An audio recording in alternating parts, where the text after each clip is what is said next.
Manifestantes que protestam ainda contra o resultado das eleições permanecem acampados em portas de quartéis em algumas cidades do país. Reportagem de David de Tarso. Vídeos postados em redes sociais mostram que ainda há concentração de manifestantes nas portas dos quartéis em várias partes do país. Em Brasília, enquanto ocorria a posse de Lula, uma mulher presente no acampamento em frente ao quartel-general do Exército prometia resistir. Barraca do hot dog continua firme e forte, alimentando os esperançosos, todos os patriotas que continuam aqui na luta. Em Campo Grande, o protesto reforçava o apelo às Forças Armadas com faixas e carro de som. Muito obrigado aos voluntários que trabalham nessas tendas, fazendo comida, limpando. Aqui em São Paulo, mais especificamente em frente ao quartel do Exército, na região do Ibirapuera, também há concentração de manifestantes. Essa concentração já dura por aqui há pouco mais de 2 meses. Em São Paulo, um homem também promete permanecer no local. 1º de janeiro de 2023, estamos aqui, ó, de frente do QG, na rua Sargento Mário Cozel Filho, Ibirapuera, São Paulo. Não sairemos daqui, não sairemos daqui. No acampamento em frente ao Comando Militar do Sudeste, o que se vê são faixas e bandeiras do Brasil. Em vários momentos, gritos com palavras de ordem. Apesar da persistência, alguns manifestantes não gostaram da decisão de Jair Bolsonaro de deixar o Brasil em direção à Flórida, nos Estados Unidos. Bom, e girando os nossos comentaristas, começando agora por você, Amanda Klein, esses protestos tendem a diminuir essa movimentação, essa mobilização pelo Brasil que existe desde o fim do processo eleitoral? É uma mobilização golpista, né, Thiago? Infelizmente, essas pessoas estão aí, olha, até triste, melancólico, porque assim, o presidente Bolsonaro fugiu, está na Disney, está com o Mickey, está em Orlando desde o dia 30 de janeiro, o Lula já tomou posse, aconteceu tudo dentro das regras, pacificamente, graças a Deus, sem nenhum evento maior durante a posse, embora tenha havido eventos de terrorismo praticados por bolsonaristas, tanto no dia da diplomação de Lula, no dia 12 de dezembro, em que veículos foram incendiados, ônibus atirados por cima do viaduto, sede da Polícia Federal em Brasília depredada, como posteriormente na véspera do Natal, artefato explosivo encontrado dentro de um caminhão com a intenção, segundo o bolsonarista que o colocou lá, que planejou esse atentado, de provocar o caos e possibilitar a decretação de um estado de sítio. Quer dizer, é um universo paralelo que essas pessoas vivem com manifestações antidemocráticas, são manifestações golpistas, é bom que seja dito.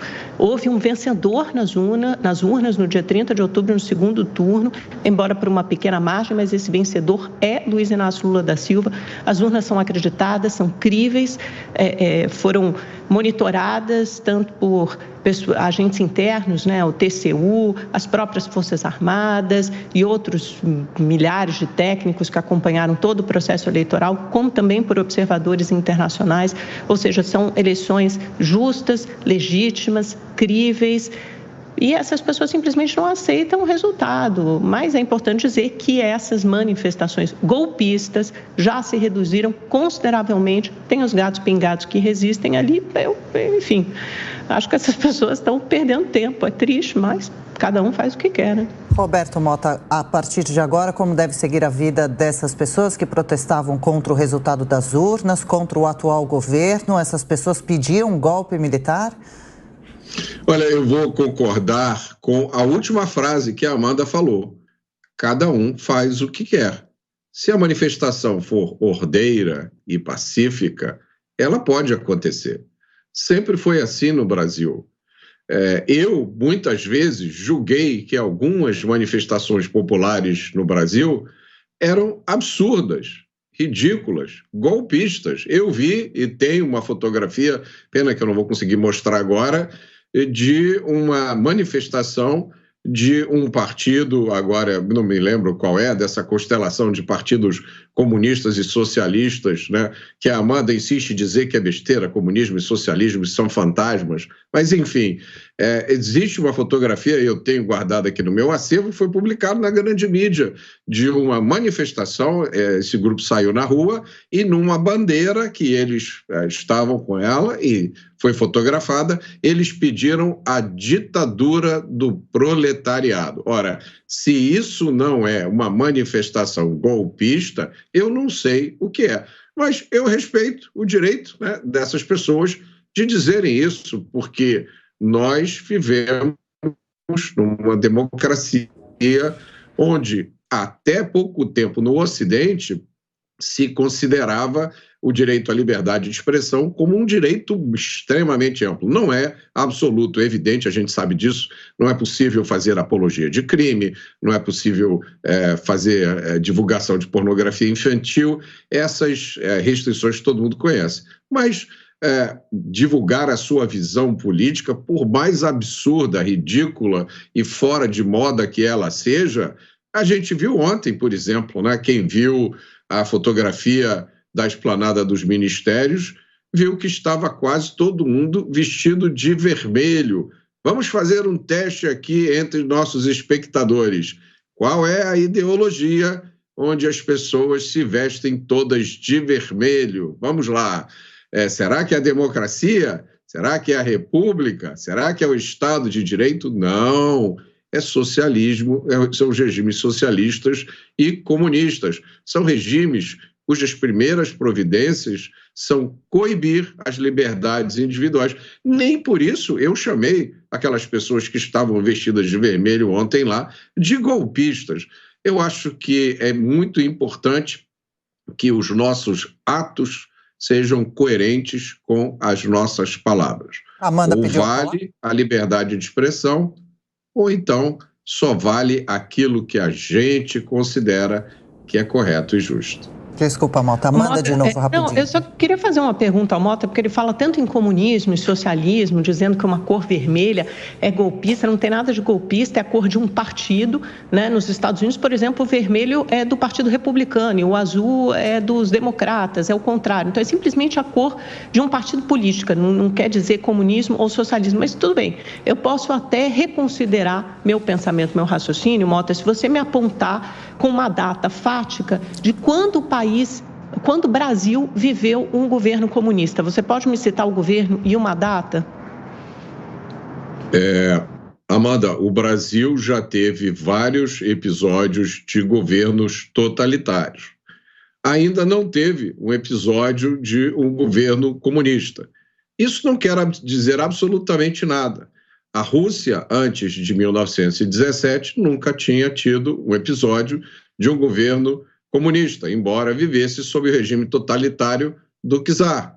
A China viveu durante muito tempo, né, milênios, sobre regimes imperiais, alguns dos quais você poderia chamar de totalitários, mas a China nunca teve um governo comunista até se tornar comunista.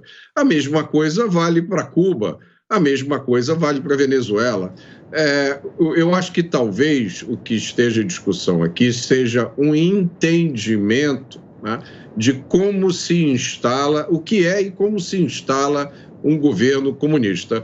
O grande economista da escola austríaca, Hayek, já explicou que o socialismo ele não se instala com o ligar de um botão. Você não acorda, vai dormir hoje na democracia e acorda amanhã no socialismo. O socialismo ele vai acontecendo aos poucos, ele é um processo. Como a liberdade você não perde de uma vez, a liberdade você perde em fatias, né? É mais ou menos o que a gente tem visto acontecer, Amanda. Eu tenho certeza que você vai concordar comigo que no final do ano passado o nosso discurso foi submetido a restrições às quais nós jamais tínhamos submetido em todas as nossas vidas. Nós fomos proibidos de dizer certas coisas.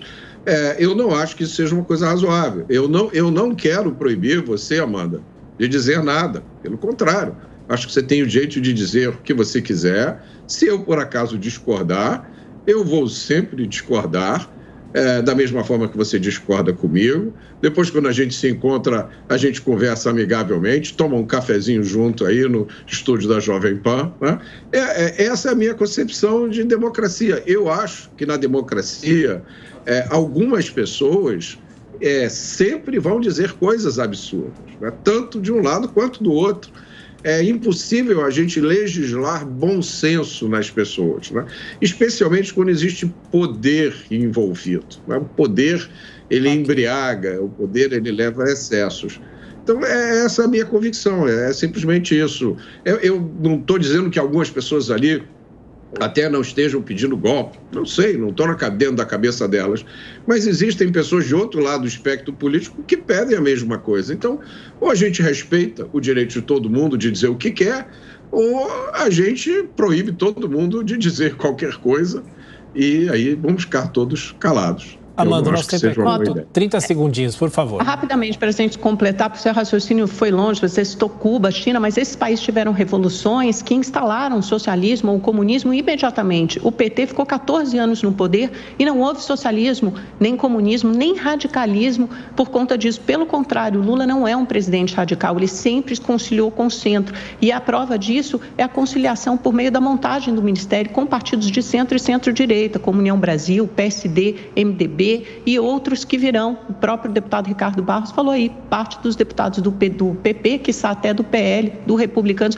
votarão com o novo governo. Então não há ameaça comunista, nunca houve ameaça comunista através do PT. É esse falso pensamento, é essa falácia instalada pelo pensamento bolsonarista que eu quero contestar. Nunca houve um governo comunista no Brasil, tanto que você não foi capaz de apontar um governo ou uma data. Portanto, é simplesmente uma fake news, uma mentira, não há ameaça comunista. Nunca houve governo comunista no Brasil. Essa é a história, esses são fatos históricos. E contra fatos não há argumentos. Você pode até tentar falar, ameaça, mas fato é, PT governou o país durante 14 anos, não houve comunismo, não é um partido comunista e não há nenhuma ameaça de instalação de comunismo ou socialismo no Brasil. Não existe isso. Amanda, que nunca houve, eu concordo. Que nunca haverá, eu torço para que você esteja certa. Acredite em mim. Pode haver. Já houve, o que já houve no Brasil foi uma ditadura militar e uma ditadura exaltada constantemente por Bolsonaro. Não só os ditadores, generais ditadores, como seus torturadores. Isso é outro fato histórico. Ok.